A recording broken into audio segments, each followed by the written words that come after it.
पानी की खोज कर लेगा तो ये स्पेस साइंस की सबसे बड़ी खोज होगी और इसरो के नाम एक और इतिहास दर्ज हो जाएगा। एक रिपोर्ट आपको दिखाते हैं।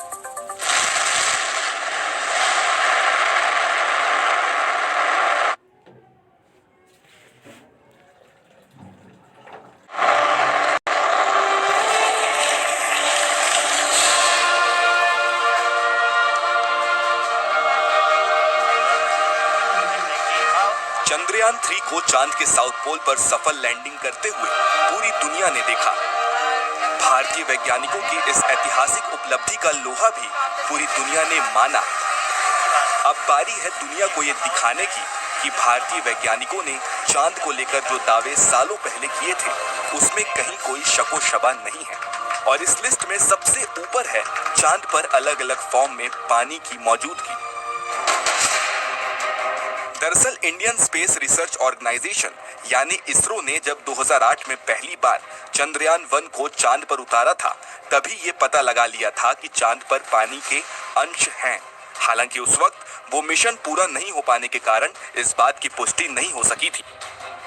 मगर अब जबकि चंद्रयान 3 का रोवर अपने लैंडर से निकलकर सुरक्षित तरीके से चांद की सतह पर चहलकदमी कर रहा है और इसरो को चांद से जुड़ी जरूरी जानकारियां भी भेज रहा है तो उम्मीद ही नहीं बल्कि पूरा विश्वास है कि 15 साल पहले भारत के चंद्रयान 1 ने चांद पर पानी के होने की जो बात दुनिया को बताई थी, इस बार चंद्रयान 3 उसके और सबूत भी दिखाएगा।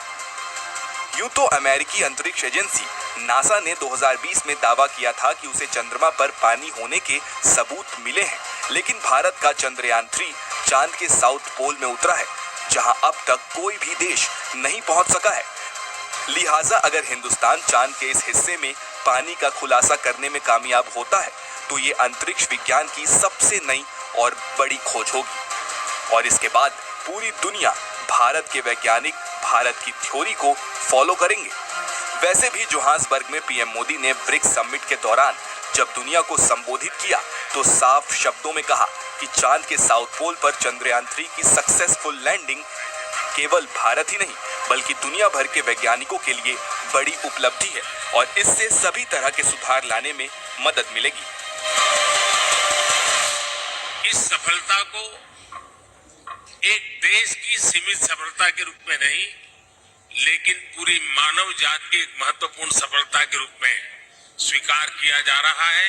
ये हम सभी लोगों के लिए अत्यंत गर्व का विषय है और भारत के वैज्ञानिकों को पूरे विश्व की तरफ से अभिनंदन का अवसर है। फ्रेंड्स, कल शाम भारत के चंद्रयान ने चांद के दक्षिण ध्रुव पर सॉफ्ट लैंडिंग की।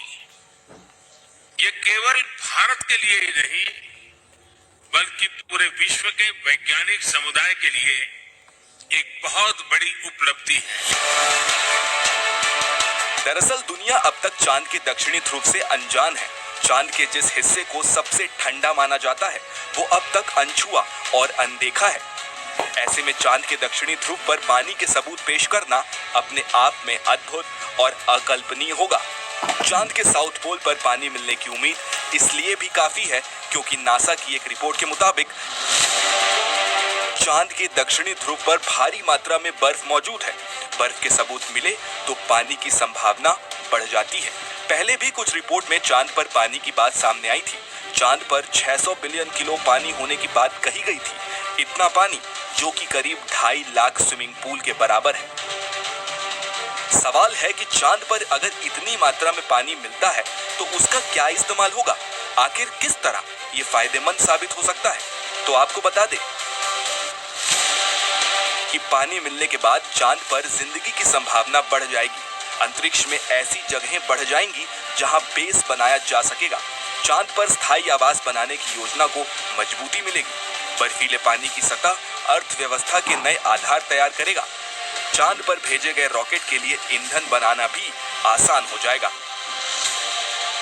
ऐसे में अगर भविष्य में चंद्रमा पर रिसर्च करने वाले धरती पर लौटना चाहेंगे तो वो पानी से हाइड्रोजन और ऑक्सीजन को अलग कर सकेंगे और उसका इस्तेमाल ईंधन के तौर पर कर सकेंगे और ये ईंधन चांद पर कोई रॉकेट भेजने की तुलना में काफी सस्ता होगा। जाहिर है चांद पर पानी और जीवन की तलाश इंसान दशकों से करता आ रहा है।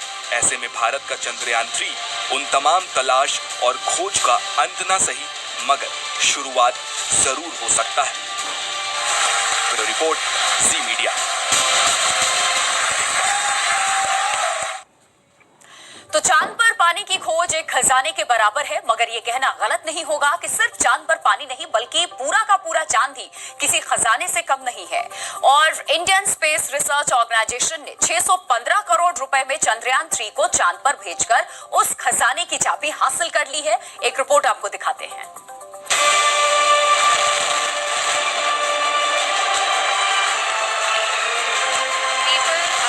चांद पर चंद्रयान 3 अब इंडिया की चांदी। इसरो को मिला खजाना, मैन मिशन अगला निशाना। चंद्रयान 3 ने सिर्फ चांद पर कब्जा नहीं किया बल्कि उस खजाने को भी हासिल कर लिया है जो भारत और भारत की स्पेस रिसर्च ऑर्गेनाइजेशन पर धन वर्षा कर सकता है। दरअसल चंद्रयान 3 के जरिए इसरो का मकसद चांद पर सिर्फ जल, जीवन और खनिज की खोज करना नहीं है। दरअसल चांद पर जानकारियों का असीम भंडार है जो साइंटिफिक रिसर्च के लिहाज से बेशकीमती है और यही जानकारी का भंडार इसरो के लिए दुनिया भर के खजाने के द्वार खोल देगा। आपको बता दें, स्पेस मिशन के जरिए दुनिया भर के वैज्ञानिक कई फायदे उठा रहे हैं, जिसमें सैटेलाइट इमेजिंग, पोजिशनिंग और नेविगेशन डेटा शामिल है। मगर साइंटिफिक रिपोर्ट्स बताती हैं कि अब अंतरिक्ष अर्थव्यवस्था का बड़ा फैक्टर बनता जा रहा है। यही वजह गगनयान का कई लॉन्चेस होंगे अक्टूबर, उसके बाद दिसंबर जनवरी में भी। तो क्या 2025 तक हम अंतरिक्ष में पहुंचा पाएंगे Gaganyaan? Sure we will be able to reach. हम जाएंगे भारतीय वहाँ एक दिन चंद्रमा पर, और एस्ट्रोनॉट्स है जो गगनयान में जाएगा और हमने जो ह्यूमन स्पेस फ्लाइट कैपेबिलिटीज हम बनाते हैं इसके तरफ से, और हमारे जो गाइडेंस प्रोग्राम है मून जाने तक का, इसके वजह से हमको एक दिन Indians will go to moon. ISRO chief का ये बयान चांद पर उस ऐतिहासिक सफलता के बाद आया जिसने दुनिया की बड़ी बड़ी स्पेस एजेंसियों के सामने इसरो की ताकत का सबूत पेश किया है। इसरो ने साबित कर दिया कि सधे और संयमित कदमों से हर सफलता हासिल की जा सकती है और अब अंतरिक्ष में इसरो के यही बढ़ते कदम भारत की अर्थ